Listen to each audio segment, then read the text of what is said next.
수업 에세이 경진대회에서 사회복지와 테크놀로지의 PBL 교수법으로 수업하신 사회복지과 김현진 교수님과 그 수업으로 대상을 수상하신 문유미 학우분과 함께합니다.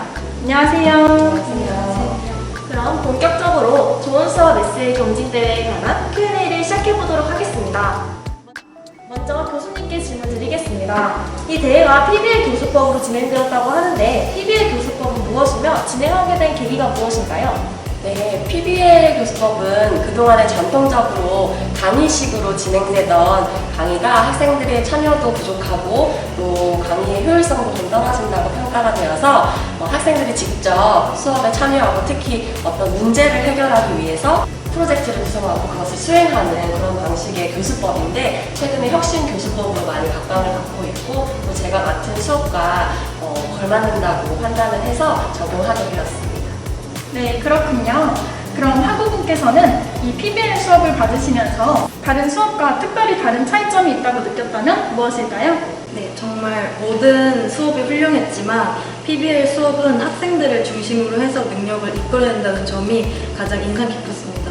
이론 수업은 학생들의 지식을 습득할 수 있는 이점이 있는 반면에 PBL 수업은 지식 확대에서 나아가 학생들의 창의력을 발전할 수 있었습니다. 또한 한 문제를 해결하기 위해서 한 학기 내내 팀 프로젝트가 실시되기 때문에 학생들의 팀워크 기술, 의사소통 기술, 발표 기술 등과 같은 능력도 향상할 수 있었습니다. 네, 답변 감사합니다. 답변을 듣고 나니 PBL 수업에 관심이 더 생기는 것 같습니다. 그럼 학우분께서는 이번 대회를 준비하면서 어떤 것을 배우고 느꼈는지 궁금합니다. 정말 많은 것을 배우고 느꼈는데 특히 저는 글쓰기의 중요성에 대해서 다시 한번 배울 수 있었습니다. 좋은 수업 에세이 대회인 만큼 어떻게 해야 좋은 수업을 잘 담아낼 수 있는 글을 작성할 수 있을지에 대해서 정말 많이 고민을 했는데요. 심사위원분들께서는 정말 수많은 에세이를 읽으실 테니 그것을 염두에 두고 눈길을 사로잡는 글쓰기에 중점을 맞춰서 글을 작성했습니다. 전하고자 하는 바가 명확히 드러나는 구성, 강조하고 싶은 문장 굵게 표시, 아니면 눈길을 사로잡는 소제목을 사용하는 등 작년 글쓰기 강의에서 배운 전략들을 활용하면서 눈길을 사로잡는 글쓰기 전략을 깨우칠 수 있었습니다. 글쓰기 같은 경우에는 타 대회에 출전하거나 아니면 일상 속에서도 정말 중요한 부분을 차지하기 때문에 이러한 능력을 향상할 수 있었던 것 같아서 매우 뿌듯합니다.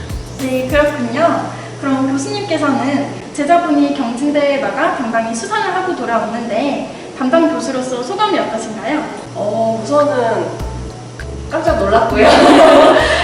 원래 유미 학생이 수업에도 열심히 참여하고 모범생이었기 때문에 글도 잘 쓰고 이런 건 알고 있었지만 전국대회에서 대상을 탔다는 얘기는 정말 깜짝 놀랄 만한 소식이었고요. 그만큼 너무 뿌듯하고 자랑스러웠습니다. 네, 그렇군요. 함께 준비한 만큼 느끼는 게 더 많을 것 같습니다.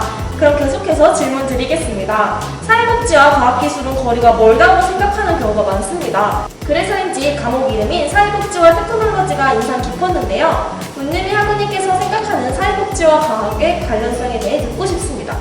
저는 사회복지와 과학기술은 앞으로 함께 나아가야 하는 동반자와 같은 관계라고 생각합니다. 저도 처음에 사회복지와 과학기술이 함께 사용된다고 했을 때 매우 생소하게 다가왔는데요. 주변에 관심을 가지고 다시 둘러보니 사회복지 현장에서는 이미 수많은 과학기술이 활용되고 있었습니다. 또한 사회복지 현장에서 과학기술의 필요성은 점점 대두되고 있다고 생각합니다. 예를 들어서 코로나와 같은 자연재해로 인해서 최근 2~3년간 사회복지 현장은 큰 어려움을 겪었습니다. 실제로 제가 봉사하던 기관들도 다 문을 닫아서 1년 동안 봉사활동을 하는데 정말 엄청나게 어려움을 겪었거든요. 이러한 상황이 계속되자 사회복지 현장에서는 줌이나 구글 미트 같은 원격 화상 어플을 활용하여 주민들과 소통하기 시작했습니다. 또한 시간과 공간의 제약이 있던 상담과 같은 경우에도 메타버스와 같은 기술을 사용하면서 그러한 제약에서 조금은 벗어날 수 있게 되었습니다. 앞으로 코로나와 같이 예상치 못한 자연재해나 시간과 공간의 제약을 받는 것들이나 아니면 재활치료와 같이 정교한 기술을 필요로 하는 것은 앞으로 점점 더 발생하게 될 것이라고 생각합니다. 이러한 상황에 신속하게 대응하고 주민들과 끊임없이 소통을 하기 위해서는 사회복지와 과학기술은 동반자와 같이 함께 계속 나아가야 한다고 생각합니다. 네, 답변 감사합니다. 덕분에 사회복지와 과학의 관련성에 대해 알게 된 것 같아요. 네, 이번에는 교수님께 질문 하나 드리겠습니다. 사회복지와 테크놀로지가 복지와 기술의 융합을 통해 생겨난 복지 기술에 관련된 것이라고 알고 있는데 복지와 테크놀로지가 일상에서 주로 어떤 식으로 작용하고 있나요?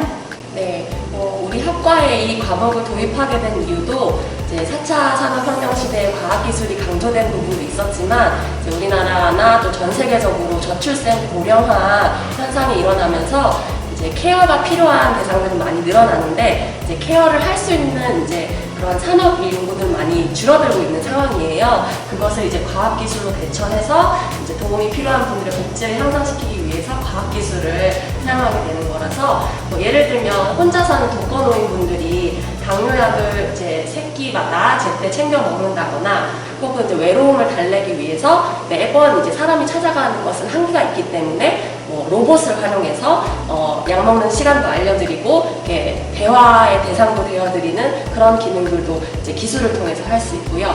그 외에 장애인분들이 몸이 불편한 부분을 기술을 활용해서 돕는다거나 또 아동들 같은 경우에는 요즘에는 글만 보기에는 흥미를 이끌기가 어렵기 때문에 여러 가지 재미있는 영상 화면이나 상호작용할 수 있는 AI 그런 과학 기술들을 활용해서 아동들이 정서적으로나 발달적으로 성장할 수 있게 돕는 그런 복지 프로그램들이 많이 개발되고 있는 중입니다.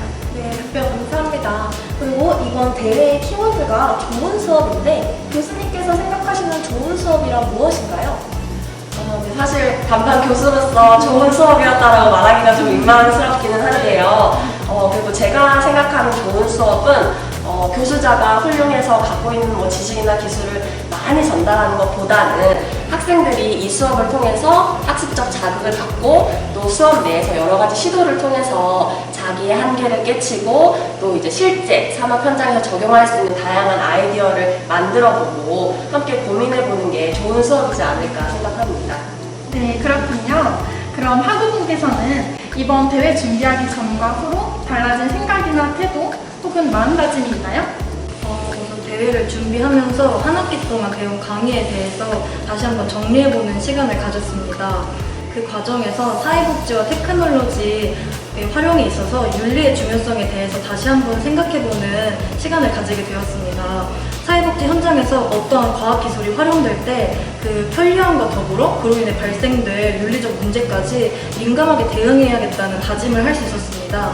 또한 실제로 강의를 수강하고 그리고 대회에 나간 후로 실제 현장에서 과학기술을 발견하였을 때 그로 인한 편리함과 그리고 그로 인해 발생된 윤리적 문제를 마인드맵처럼 끊임없이 연관지어서 생각해보는 태도를 지니게 된 것 같습니다. 네, 그렇군요. 그럼 끝으로 교수님께서 이 대회를 옆에서 지켜보신 만큼 또 소감이 남다르실 것 같은데 같이 준비하진 않았지만 옆에서 지켜보신 소감이 궁금합니다.